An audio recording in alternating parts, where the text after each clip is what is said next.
philosophy of regenerative medicine is that the body is made to heal itself when given the right stimulation.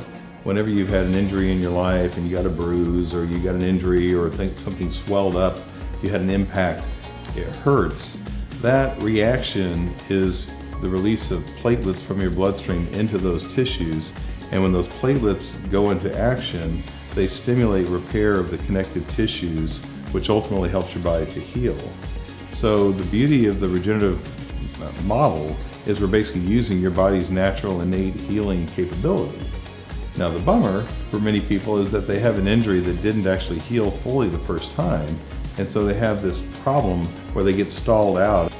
Since we can take your platelets and other growth factors from your bone marrow, we can now place those stimulants right in the place of the tissue where you've had injury and reignite that healing process a second or a third or a fourth time until we get your body to heal itself back to where it was in the first place, where it was healthy and normal. So when people have a painful condition, that may be inflammation or it may be degeneration. And sometimes it's hard to tell which is the problem.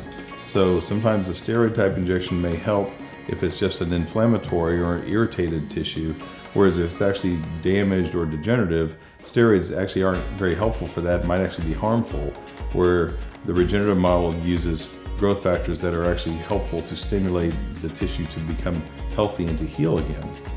Platelets are full of growth factors, and when you release platelets into an area from an injury like a bruise or cut, the platelets do a number of different things in sequence that stimulates a healing response. The platelets draw in the white cells that help fight infection. They help to clot the skin, which is what we think about with platelets, where you get a scab, so it stops the bleeding.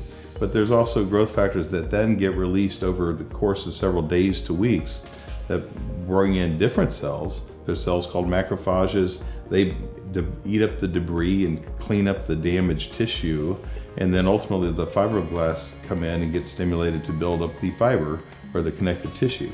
So the whole sequence of an injury, from bleeding, stopping the bleeding, infection, fight the infection, clean up the debris and clean up the mess, and then stimulate the healing, all that's orchestrated by platelets from your bloodstream, and that's exactly how your body has healed your entire life existence.